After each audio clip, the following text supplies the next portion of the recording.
Veníamos hablando en la segunda carta a los Corintios, escrita por el apóstol Pablo, y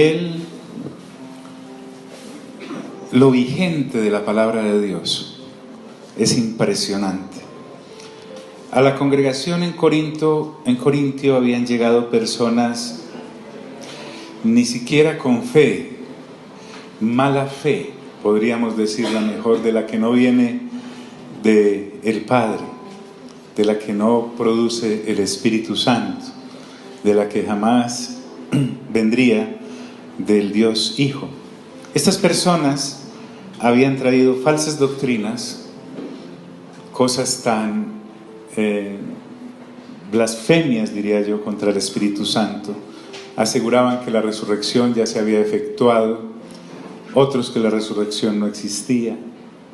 En fin, lo interesante de todo esto es que la congregación, parte de ella, no toda, les copió sus herejías, los recibía con gusto, les patrocinaba sus excesos, se apropiaban de sus cosas, les quitaban sus bienes, los golpeaban en público como si fuera poco.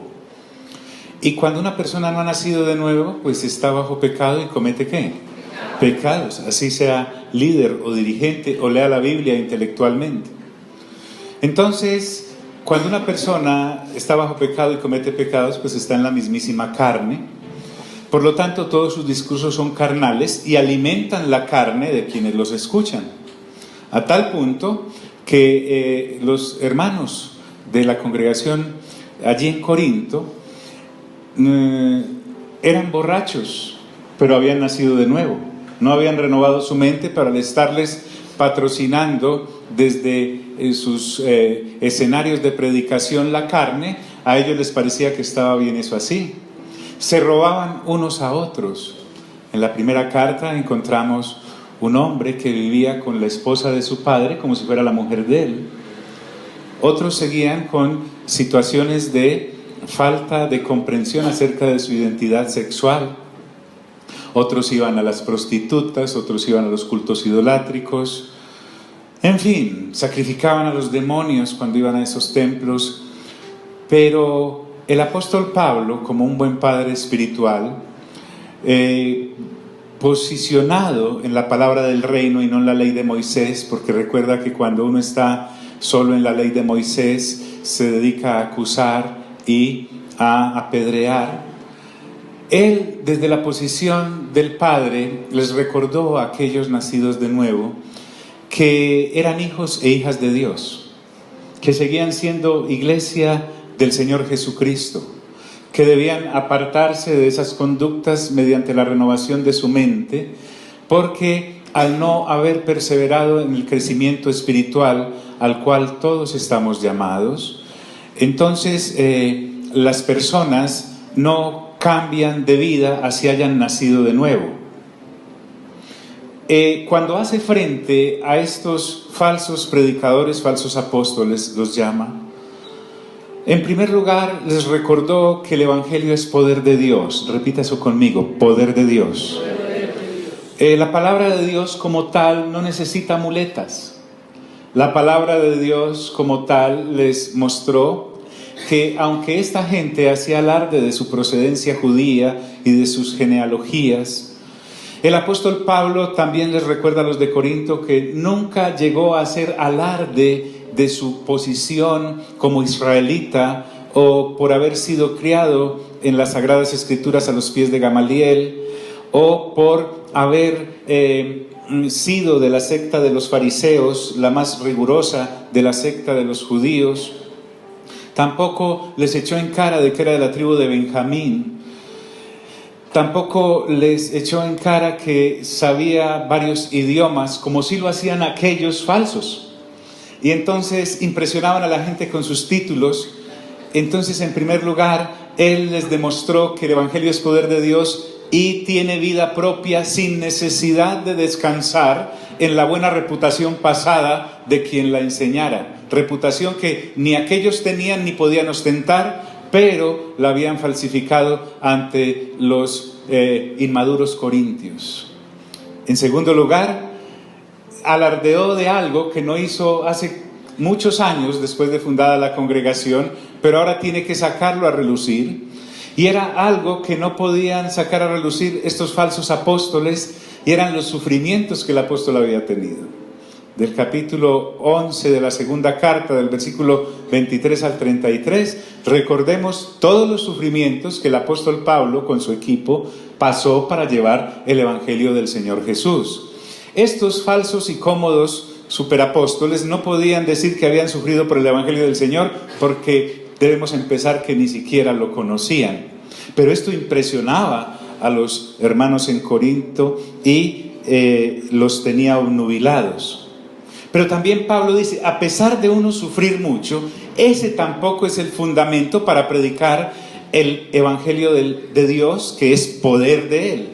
Y habla de poder porque es el único capaz de transformar una vida que iba directo al lago de fuego y azufre, y ahora colocarlo a través del nuevo nacimiento y la renovación del entendimiento en la dirección correcta hacia la nueva Jerusalén, la ciudad de Dios, la que desciende del cielo.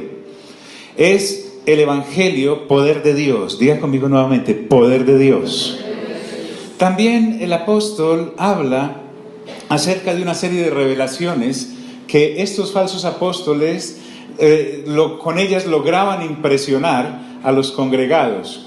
Y él también les dice, pues si vamos a hablar de revelaciones, ya que están aceptando que díscolos y locos les prediquen, yo voy a actuar también como loco a ver si me escuchan.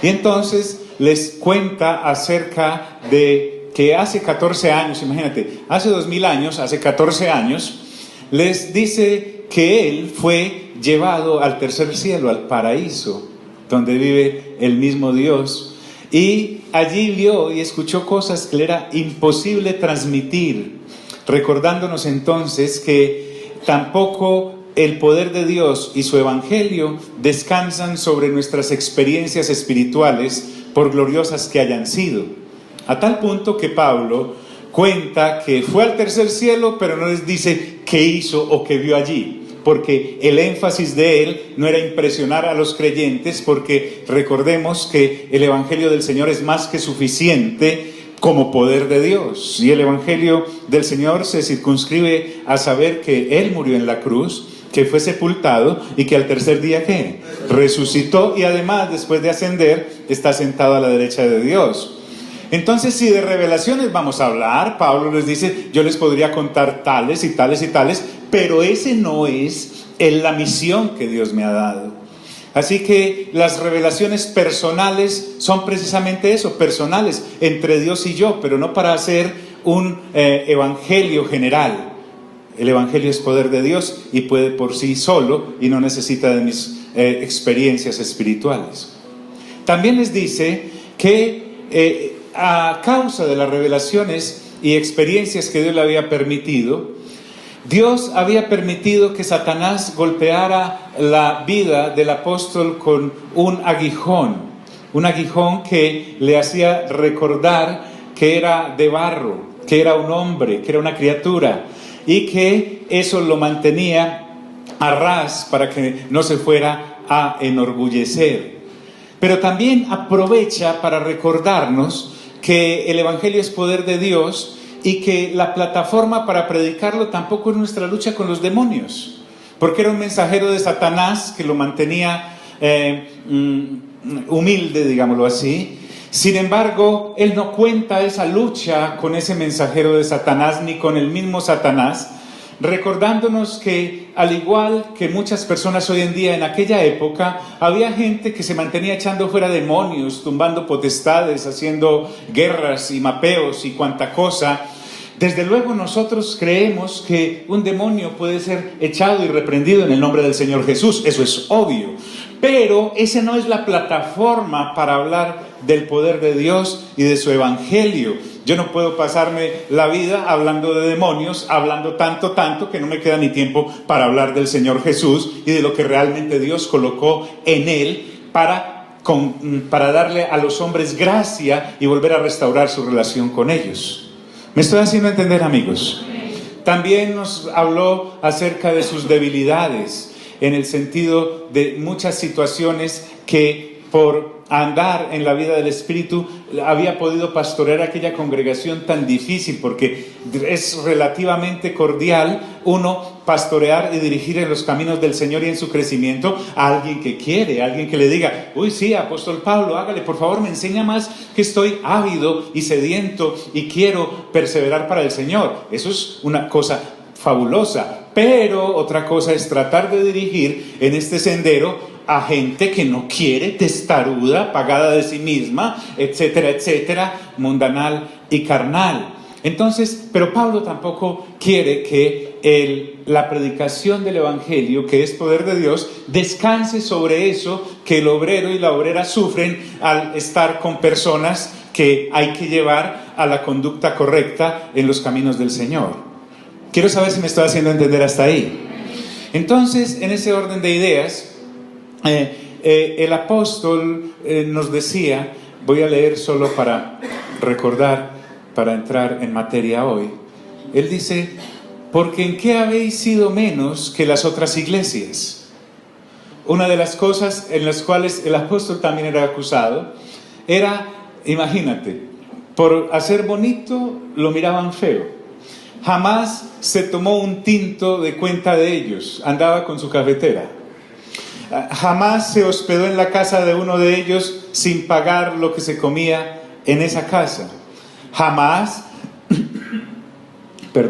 fue a ellos pidiéndoles que le mandaran los pasajes o los viáticos.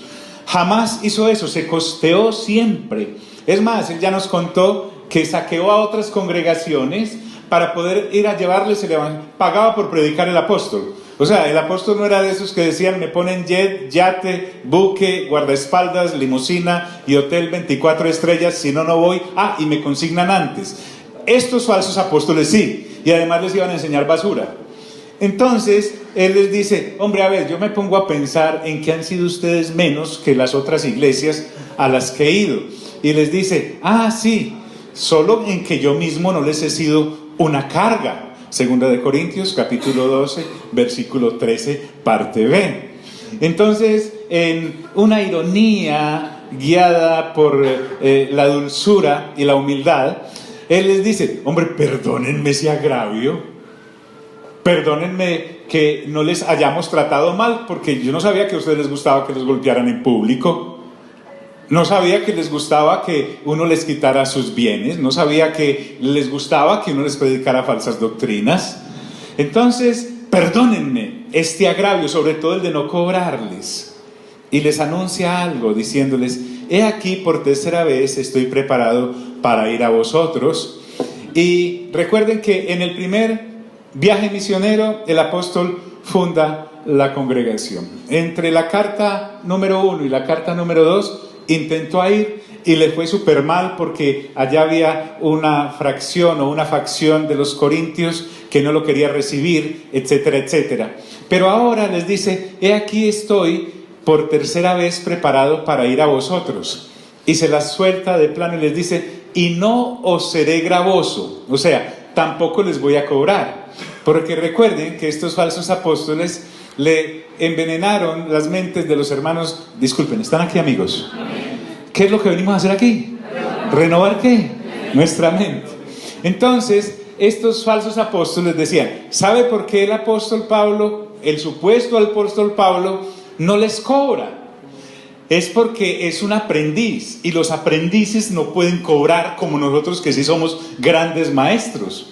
Entonces Pablo ya les aclaró que él podía ser tosco en palabra y sin mucha presencia física o corporal, pero que en conocimiento del Señor Jesucristo, en eso sí no era ningún neófito y ningún aprendiz. Entonces ahora les dice a ellos, porque el ánimo del apóstol es rescatar a los hermanos, no hundirlos, pero lo ha tratado de tantas maneras que aquí lo va a hacer casi que gritándoles, pues.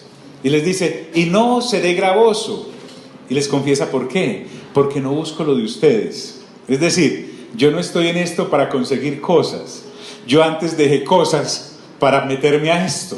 Eso es lo que está diciendo. Porque no busco lo vuestro. Ustedes quieren saber qué busco. Yo busco frutos eternos. Diga conmigo, eternos. Es decir, Pablo ya habló en la primera carta, en el capítulo 3, Pablo ya habló en la segunda carta, en el capítulo 3 y 4, acerca de algo que él mismo ha denominado el tribunal de Cristo. El tribunal de Cristo es un lugar, como tú y yo ya sabemos, o mejor, un momento en el que tú y yo ya sabemos que nos presentaremos ante el Señor, no para saber si somos salvos o no porque ya creímos en Él, sino que hay un momento en el cual Dios vendrá a evaluarnos y a recompensarnos de acuerdo a lo que hayamos hecho después de haber conocido de Él. Entonces, si los hermanos de si los corintios iban a presentar en el tribunal de Cristo porque eran salvos, evidentemente, pero entonces no iban a recibir ningún galardón porque ellos habían hecho de su vida, después de conocer del Señor, construcciones con madera, heno y hojarasca, obras de la carne. Imagínate, que iba a llegar allá uno de los hermanos de Corintios: no, Señor, yo después de conocer de usted, pues sí, yo bebí como nunca había bebido, y sobre todo en diciembre, ¿cierto? Entonces, dice la Escritura que esta clase de personas serán salvas, pero como pasadas por el fuego. Ahora, yo no sé en qué momento eso se rompe y ya no da más, cuando el Señor, como el profesor Girafales, diga no sé. Pero el caso es que mucha gente, después de conocer a Cristo Jesús, solo será salva, pero no recibirá ninguna recompensa, como lo anuncia que ocurrirá en el tribunal de Cristo. ¿Me estoy haciendo entender, amigos? Pero entonces Pablo los quiere animar diciéndoles: cuando yo me presente en el tribunal de Cristo, los voy a presentar a ustedes como ganados para Él. Y si ustedes me prestan harta atención, ustedes van a renovar su mente, como les he sugerido desde el capítulo 2 de la primera carta, para que puedan crecer a la estatura de la plenitud de Cristo. Y entonces, además de yo recibir galardón por haberlos llevado a ustedes a Cristo, porque el Espíritu Santo me lo permitió, ustedes también reciban por haber madurado en la obra del Señor, en ustedes. ¿Estamos aquí, amigos? Sino a vosotros. Yo no quiero lo de ustedes, sino a ustedes. Y además quiero recordarles que en el orden natural de las cosas, no son los hijos los que deben atesorar cosas para los padres, sino los padres para los hijos. Y con esto, estos falsos apóstoles ya no le podían responder nada al apóstol Pablo, porque ellos no iban si no había comisión. Entonces lo que Pablo está diciéndoles es: antes yo me he desgastado financiera, física, intelectual y mi propia salud para proveerles a ustedes una buena alimentación espiritual al parirlos a ustedes en Cristo y alimentarlos a partir de ahí. Estos falsos no. Estos falsos quieren que ustedes atesoren para ellos, y la evidencia es que los están saqueando. Entonces dice: no son los hijos los que deben atesorar para los padres, sino los padres para los hijos. Y yo, con el mayor placer, gastaré lo mío. Es decir, todo lo que yo pueda, cuando trabajo con mis manos, con Priscila y Aquila haciendo tiendas, cuando hago mis propios negocios por fuera para proveer para el equipo, para que tenga manutención, hospedaje, alimentos, se puedan desplazar, etcétera, gastaré más y más, porque es que yo no estoy trabajando por lo que perece, sino por lo que a vida eterna ¿qué? Permanece. Esa es la gran idea. Y con el mayor placer gastaré lo mío, y aún yo mismo me gastaré del todo. ¿Por qué? ¿Por qué? Por ágape. Recuerden que acá la palabra es ágape.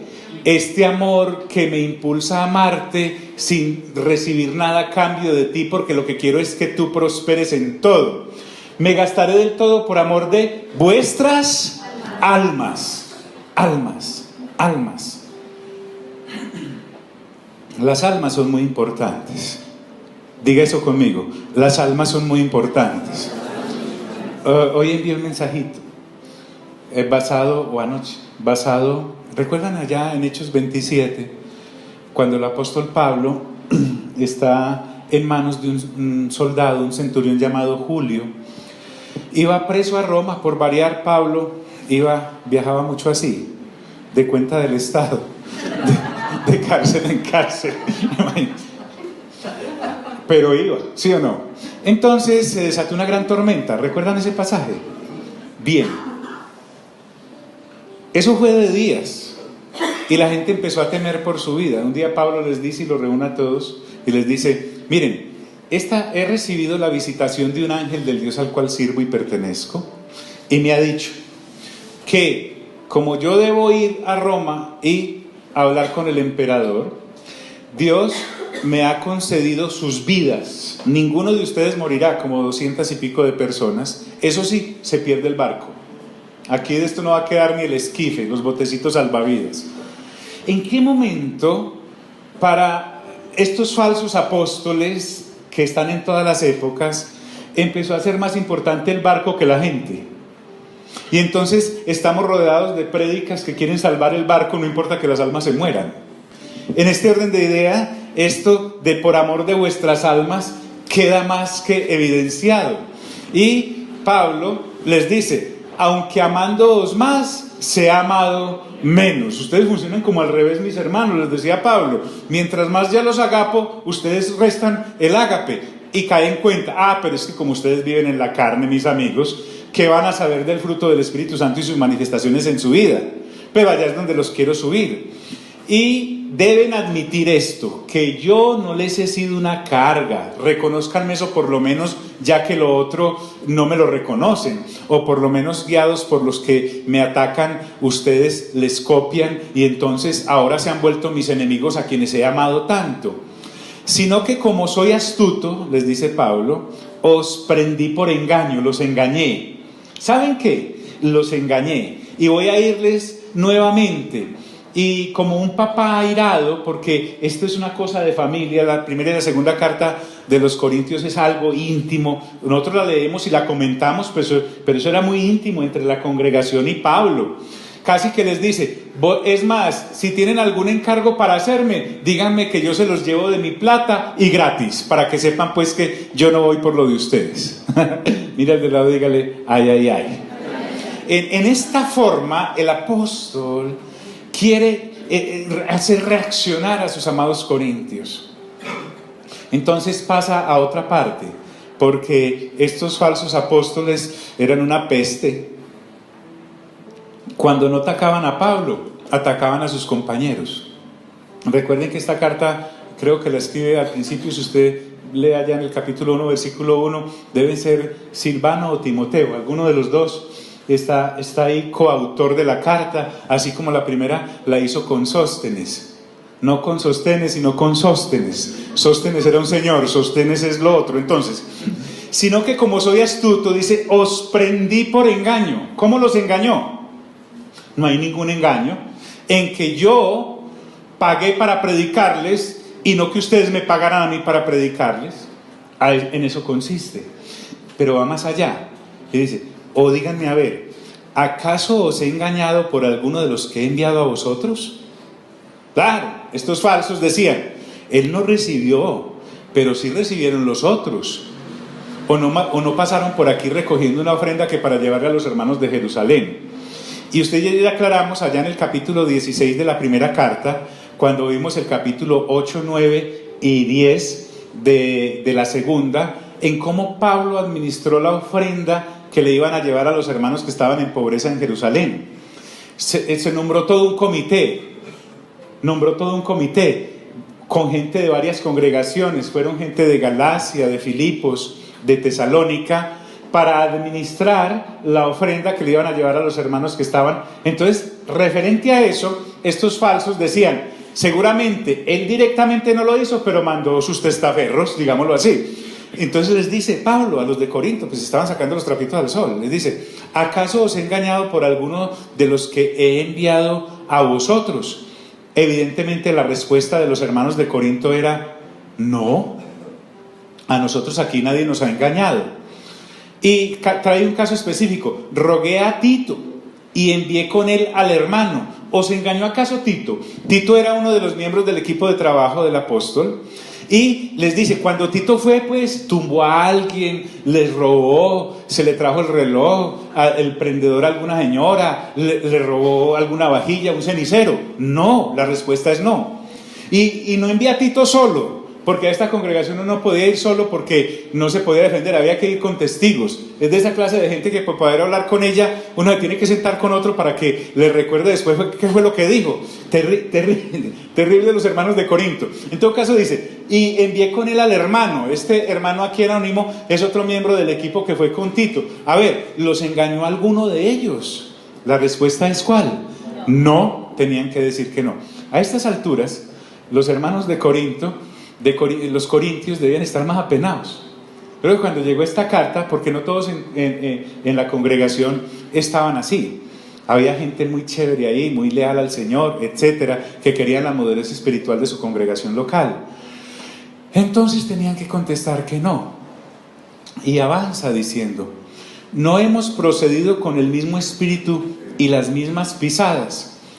Cuando se aceptaba en el equipo apostólico una persona, era porque habían sido personas que, como usted y yo leemos en la primera carta a Timoteo, en el capítulo 3, llenaban una serie de requisitos, digámoslo así, que entre otras cosas debe llenar todo cristiano: de no ser amantes del dinero, de no ser dedicados al trago, de no ser neófitos o inexpertos en cuanto a trazar la palabra de Dios, de comportarse bien con los demás, etcétera, etcétera. Entonces, cuando Pablo enviaba a alguien, no enviaba a un aprendiz, enviaba a un discípulo que ya había desarrollado todo lo que debe desarrollar una persona que va a llevar la palabra de Dios. Ojo, pues no estoy hablando de estudio, porque muchos de los que iban como falsos apóstoles eran personas que habían estudiado y habían hecho cursos y habían hecho cuanta cosa. Así como cuando los que acusaban al Señor Jesús, hay cosas incongruentes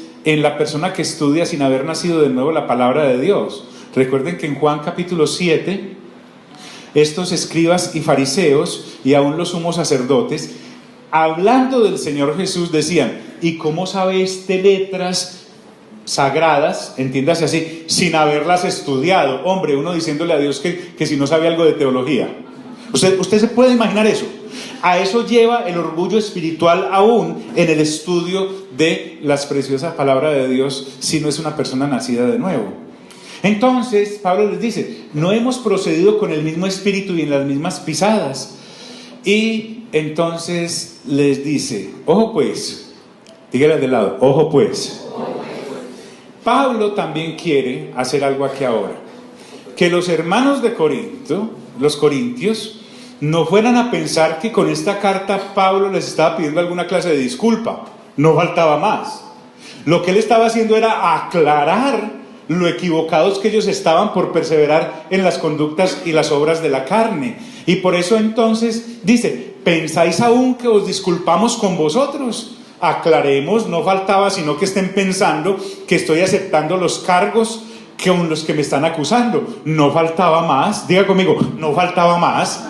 O sea, detrás de ladrón, bufón. No, yo no me estoy disculpando, lo estoy haciendo caer en cuenta del grave error en el que ustedes están incurriendo.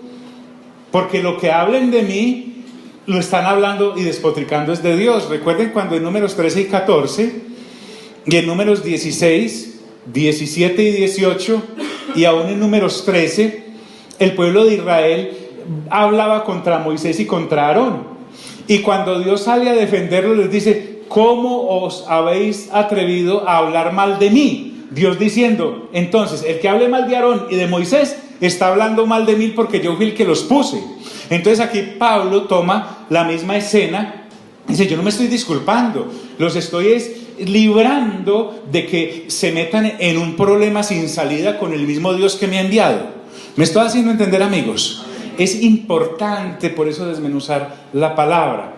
Y entonces les dice Pablo: delante de Dios, en Cristo hablamos. Es decir, delante de Dios Padre, en Cristo, el Dios Hijo, es que estamos hablando todas estas cosas. Pablo también toma para argumentar una figura que ya se conocía desde el Antiguo Testamento, y es que una situación que se está aclarando debe hacerse delante de 2 o 3 testigos, ¿correcto? Y él no cita a ningún ser humano, que eran las únicas recomendaciones que podían hacer los hermanos de los corintios o los falsos apóstoles que estaban yendo a visitarlos, que solo se podían respaldar entre ellos. Pablo invoca el Tribunal Supremo y dice: yo delante de Dios el Padre estoy hablando y delante de Cristo, que fue el que me envió. Así que esto que estamos hablando lo está escuchando Dios. Y ahí es donde la transparencia mental y espiritual de un ser humano creyente que ha sido renovado, que ha sido rescatado en la sangre del Señor Jesús y que por el Espíritu Santo ha aprendido a caminar en su nueva naturaleza, porque recuerden que el que está en Cristo nueva criatura es, las cosas viejas pasaron, he aquí todas son hechas nuevas. Entonces les dice, delante de Dios hablamos. Ojo pues, no vayan a confundir, les dice Pablo, ustedes no son jueces en este caso. Yo quiero que sepan que los enjuiciados en este caso son ustedes. Y como enjuiciados, yo no los estoy acusando para condenación delante del Padre, sino para que entiendan que de parte de ustedes amerita arrepentirse. Diga conmigo, arrepentirse. O sea, los hermanos de Corinto habían entrado en la moda de hablar sin pensar que sus palabras no iban a ningún lugar. Y ya sabemos por experiencia que Dios no solamente escucha oraciones, sino que también escucha ¿qué? Murmuraciones. O sea, las palabras que salen de mi boca en oración, te garantizo que Dios las escucha. Pero las palabras que salen de mi boca en murmuración o en interacción de otros, Dios también las escucha. Cuando Dios reconviene a Aarón y a María, hermanos de Moisés, porque estaban hablando de Moisés acerca de una relación que tenía con una mujer, Dios los llama al orden y permite que lepra caiga sobre María. No cayó lepra sobre Aarón porque era el sumo sacerdote y no nos podíamos quedar sin sumo sacerdote porque el otro andaban de vacaciones, tal vez, no sé. Pero el caso es que eso trae castigo en sí mismo. Muchas veces uno no entiende por qué uno no avanza o está frenado, o hay una serie de situaciones en la vida de uno. Tiene uno que revisar qué es lo que está, sobre todo en este caminar. Al fin y al cabo, la gente que no ha nacido de nuevo, si es chismosa, felicitaciones, se merece un 10, un 11 admirado. ¿Por qué? Porque esa es una de las obras de la carne en la cual la gente que no ha nacido de nuevo vive. Pero si yo ya nací de nuevo y soy chismoso, discúlpame, algo está pasando mal. Entonces, Pablo lo que está diciendo es, respondemos ante Dios. O sea, Timoteo, Sóstenes, Tito, Silvano, Pablo mismo, respondemos ante Dios que fue el que nos envió, no ante ustedes que han sido los beneficiados con la predicación del Evangelio, que es el poder de Dios. ¿Qué le parece? Tenaz. Cuando uno empieza a renovar la mente como la debe renovar, se da cuenta que este camino es muy delicado, es como andar entre huevos sin quebrarlos. ¿Por qué? Porque Dios es una persona supremamente celosa con sus cosas. Pero mira que el tono es de conciliación y todo muy agapados.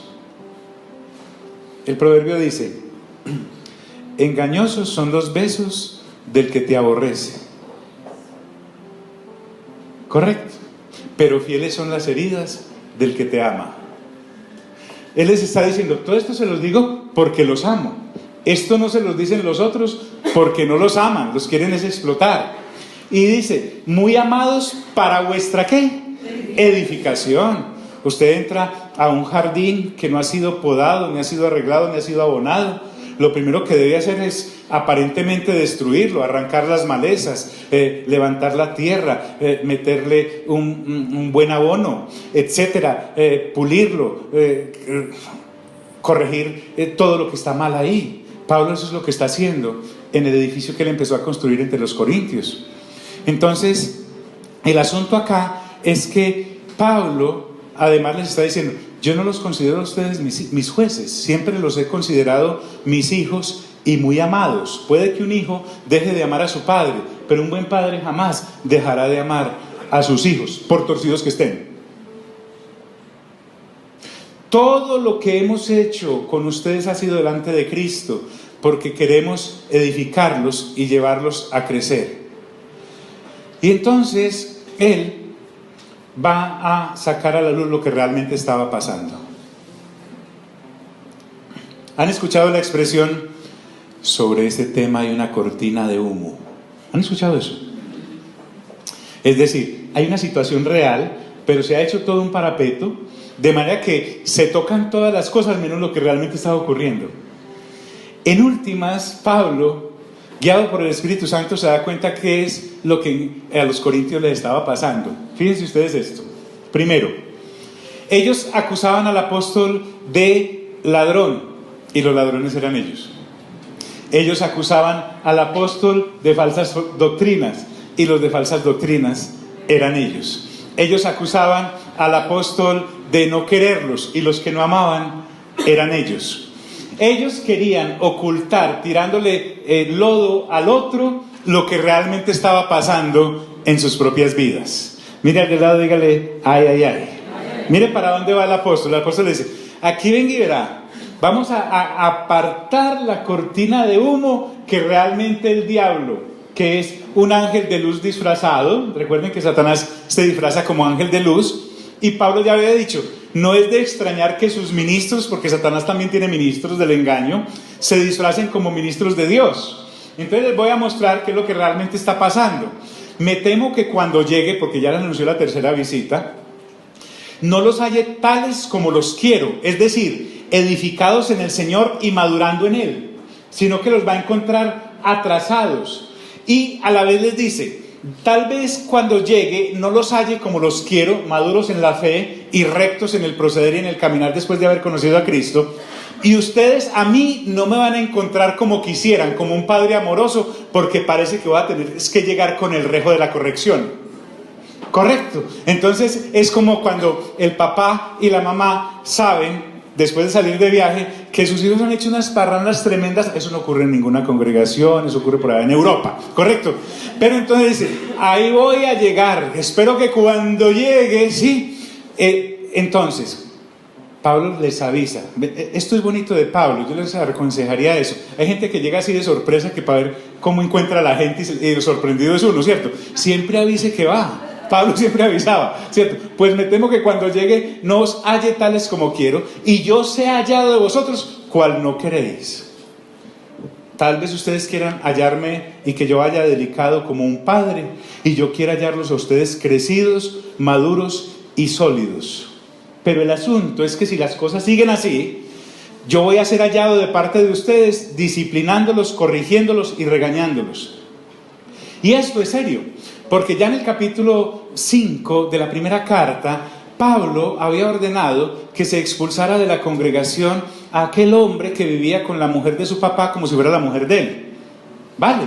Eso causó al expulsarlo un tremendo acto de contrición en el expulsado, porque realmente Pablo nunca quiso echarlo por echarlo, sino dejarlo sin cobertura para que viera lo que es estar sin el cuerpo de Cristo, que es el que lo protege a uno por la cobertura que hay. A tal punto que en la segunda carta podemos entender que Pablo dijo, recíbanlo porque ya se arrepintió. Esa es una de las aplicaciones.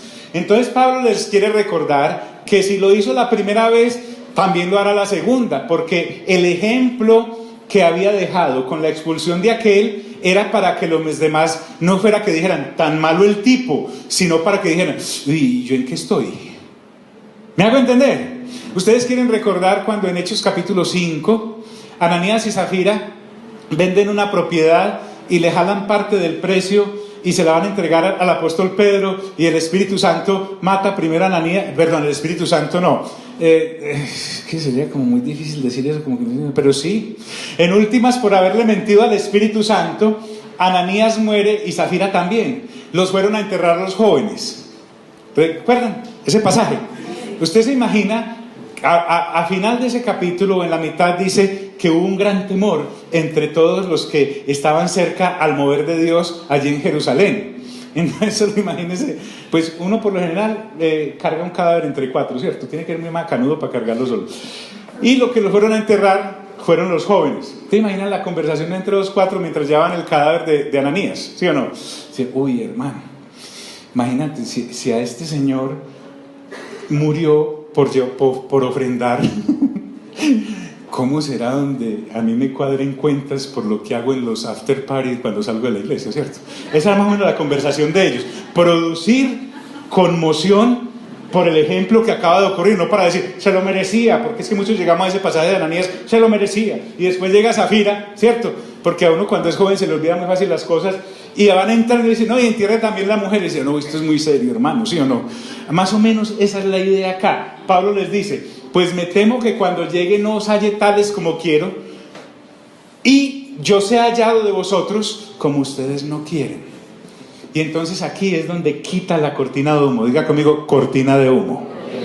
Uno siempre debe decirle, delante de Dios, con toda la dulzura, al otro, mientras pueda hacerlo de una manera correcta, lo que realmente está pasando. Y Pablo les dice, ¿qué es no hallarlos como yo quisiera? Que haya entre vosotros contiendas. Sí. No era una cooperativa de hermanos con tiendas, no, sino rivalidades, peleas. En Corinto las peleas y rivalidades estaban al día. Era de esas congregaciones malucas en donde un hermano se sienta por aquí adelante y el otro por allá atrás, que porque no me pueden ver, donde el otro está peleado y eso sí, sepulcros blanqueados en la alabanza, pero en el caminar diario, eso se llama contiendas. Pablo les dice, ¿cómo es que yo era una congregación ya vieja de haber sido fundada y todos llenos de contiendas? ¿Esas son obras de qué? ¿Eso es fruto del Espíritu o son obras de la carne? Una contienda es una obra del Espíritu. No, es que yo tengo el Espíritu, pero no sabe qué Espíritu. ¿Sí o no? Entonces dice, que haya entre vosotros, ¿con qué? Contiendas, rivalidades, peleas. Pero avanza, el degradé va en descenso, dice, envidias. Envidias es ser un ególatra y rabioso porque el otro prospera y yo no. Otra obra de la carne. Los hermanos en Corinto, en vez de darle gloria al Padre, al Hijo y al Espíritu Santo, se la estaban dando al diablo porque estas áreas de la carne las administra Satanás. Entonces yo puedo ser satanista en una congregación sin necesidad de haber sacrificado niños, o tener velas negras en la casa, o cocinar los huevos al revés, esas cosas que hacen los satanistas. Yo puedo estar dentro de la congregación haciendo esto.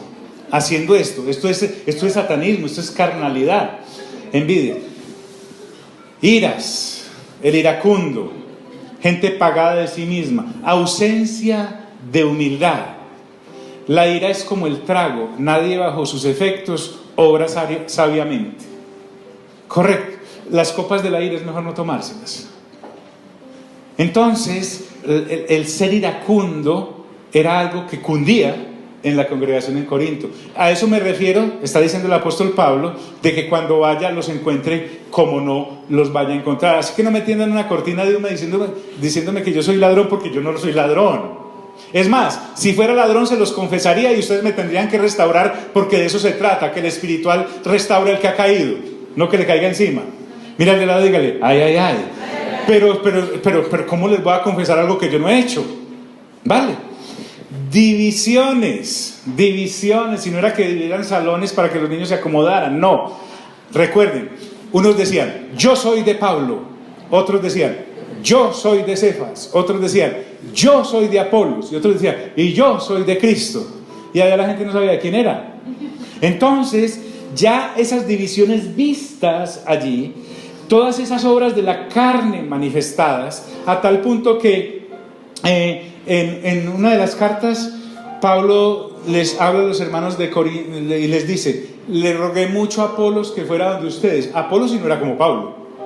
Apolos era un tipo querido, fogoso, predicador, etcétera, pero cuando se enteró de que por allá había un panteón para él que decía Apolos y nosotros somos los de Apolos, Apolos dijo, no, yo por allá no vuelvo, cantidad de carnales, mejor me voy. Y desapareció del mapa y se fue a evangelizar por allá donde haya gente que sí apreciara la verdadera predicación del evangelio.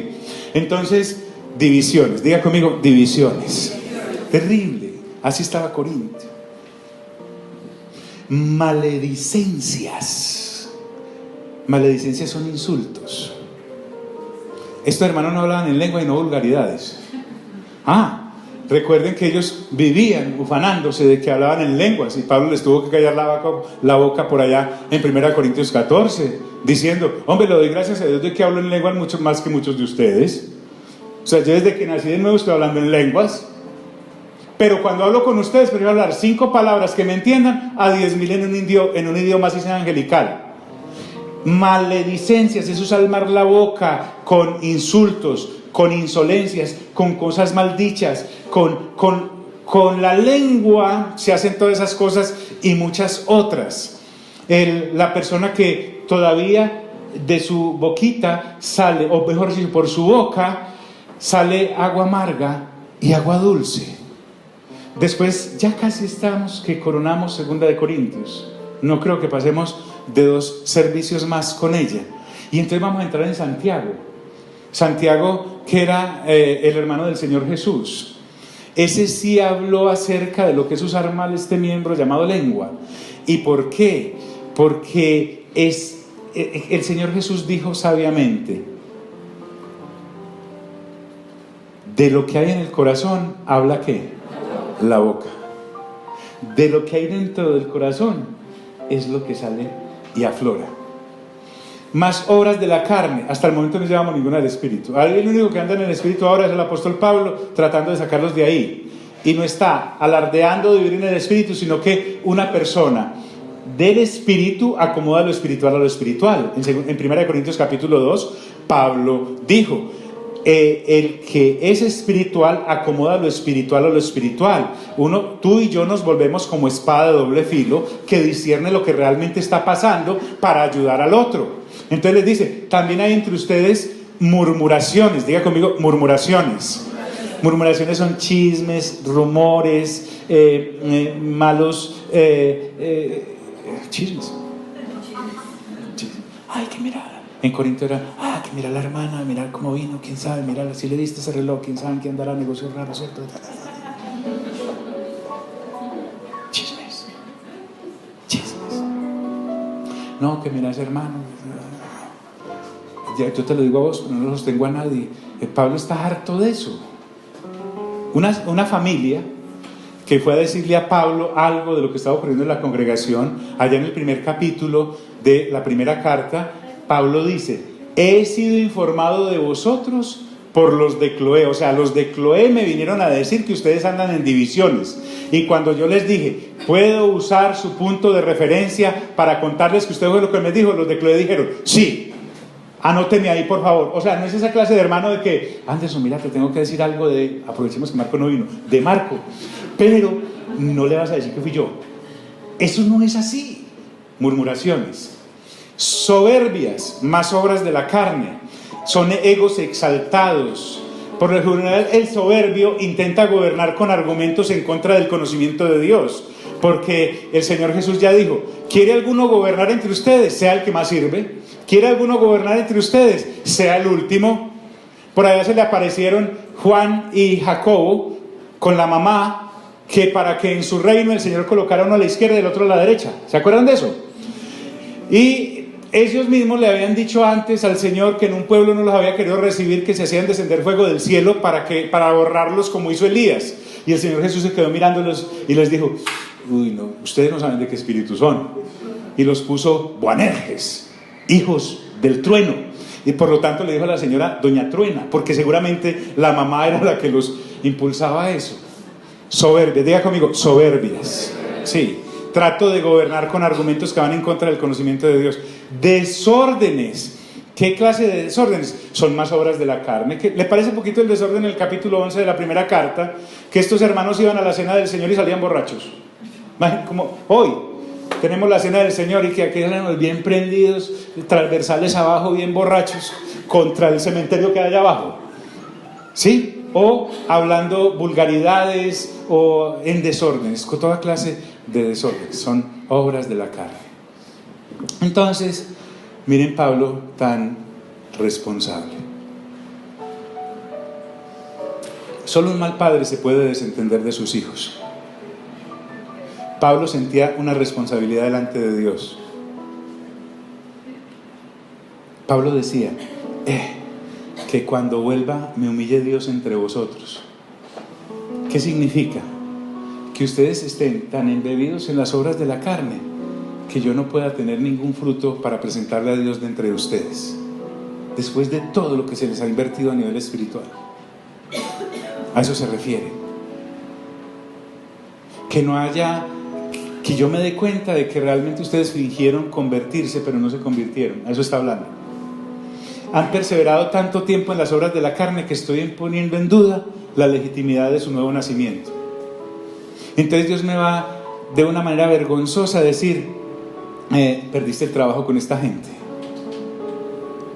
Esa vida que en los corintios debía haber pasado sigue muy presente en sus vidas. Siguen siendo transeúntes y habitantes de la carne. Y eso sí sería una afrenta ministerial, porque lo que quiere decir Pablo acá, cuando vuelva me humille Dios, es que no fui efectivo ministerialmente. Tal vez les presenté de manera liviana el Evangelio. Pablo da cabida a este pensamiento, pero en 16 capítulos de la primera carta y 12 que llevamos hasta el momento, sabemos que no fue así. El hombre la entregó toda. Pero él asume eso y le dice, y quizá tenga que llorar por muchos de los que antes han pecado.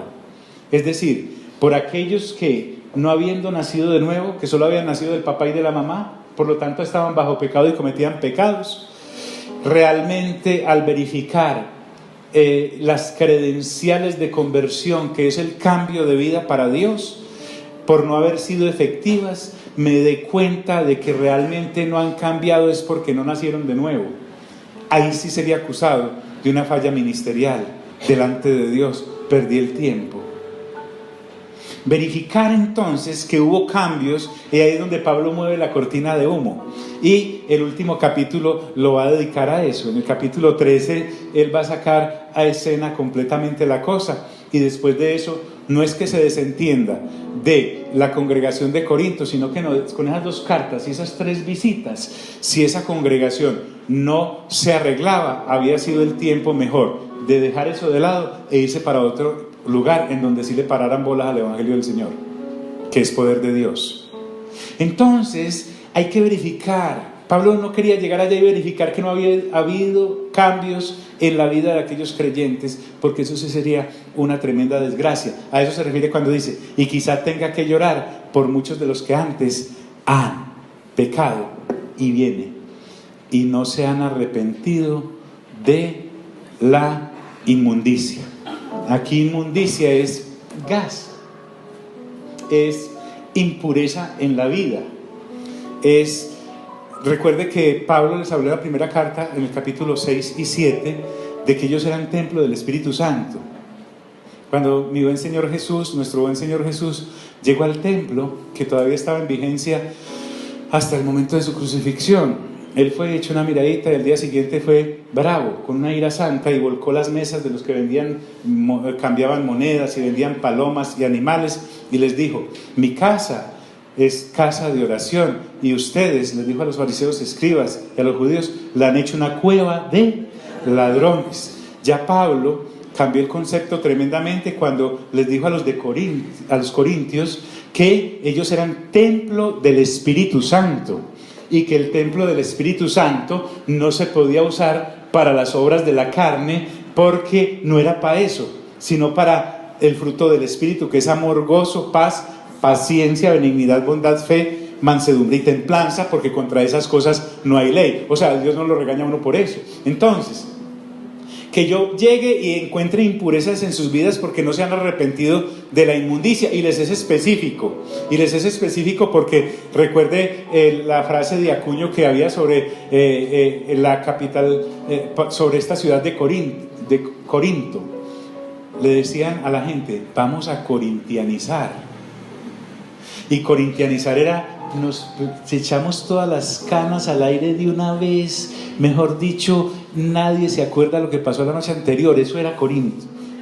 Entonces lo que allá ocurría era más o menos lo que dice a continuación. Y fornicación es que también les dice a los hermanos, le dedica solo este punto a los hermanos, les dice, ustedes siguen siendo sexualmente promiscuos, no han podido entender la cosa, que nacieron de nuevo, y además hay lascivia, que es falta de pureza en el trato entre los que están congregados. Se dicen frases y chistes de doble sentido. Vamos a ver que en el capítulo 13 habla de que se despidan con ósculo santo, con beso santo. En la congregación de Corinto, cuando un hermano se despedía de beso de una hermana, uno no sabía si se estaba despidiendo de ella o la estaba ni siquiera cortejando, porque para eso necesita caballerosidad. La estaba acosando. ¿Han visto todas las vallas que hay por ahí? Bueno, esa congregación estaba llena de esas vallas. Sin pureza en el trato con los demás, cosas de malicia, doblez. Y eso que en aquel tiempo en las congregaciones damas se sentaban a un lado y caballeros en otro, pero ni eso garantizaba la pureza, porque acuérdense que ya había hermanos que todavía pensaban que al mirarse al espejo no los convencía la evidencia de que eran hombres, y algunas damas no las convencía la evidencia de que eran mujeres y habían nacido de nuevo y se estaban congregando. Mira al de lado y dígale: ay, ay, ay. Y lascivia que han cometido. Vamos a estar en pie y vamos a recibir la cena del Señor. Todos podemos participar en la cena del Señor.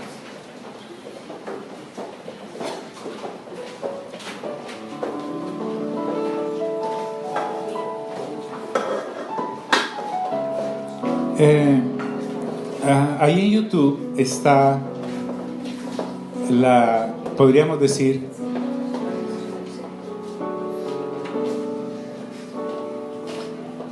en 1 Corintios capítulo 11, la actitud correcta en la que debemos entrar en la cena del Señor. Cuando Pablo dice: examinaos a vosotros mismos, entendía que por estar esa enseñanza en el capítulo 11, uno ya se había leído los 10 capítulos anteriores. Cuando habla de que no discernimos bien el cuerpo de Cristo, era porque no entendíamos que somos miembros del cuerpo y tenemos una función que bendice o perjudica a los demás. Y Pablo avanza y dice: por eso hay muchos enfermos entre ustedes y algunos han muerto, pero no era porque al momento de masticar el pan y beberse el vino le entrara a uno como un cuadremos cuentas, sino que era precisamente la consecuencia de la falta de claridad en el avanzar en la renovación del entendimiento y cambiar realmente de vida, por dedicarnos precisamente a las obras de la carne. Entonces, realmente el significado de la cena del Señor es glorioso, porque lo que dice es que cuando participamos de ella, la muerte del Señor anunciamos, y estamos recordando que el nuevo pacto sigue vigente. De hace 2000 años para acá, la nueva puerta de entrada al Padre es a través del nuevo pacto, que fue sellado con la sangre del Señor Jesús. No, que no era sangre de animales o de machos cabríos, como estamos viendo en Hebreos los martes, sino que era una sangre preciosa, era una sangre divina, una sangre gloriosa, la sangre del Hijo de Dios, sangre misma de Dios. Entonces, en ese orden de ideas, tú y yo podemos participar con gozo de que se nos haya permitido entrar por esa puerta del nuevo pacto y esté vigente para todo aquel que quiera entrar. Punto. Entonces, bajo ese prisma, podemos comer el pan y beber el vino.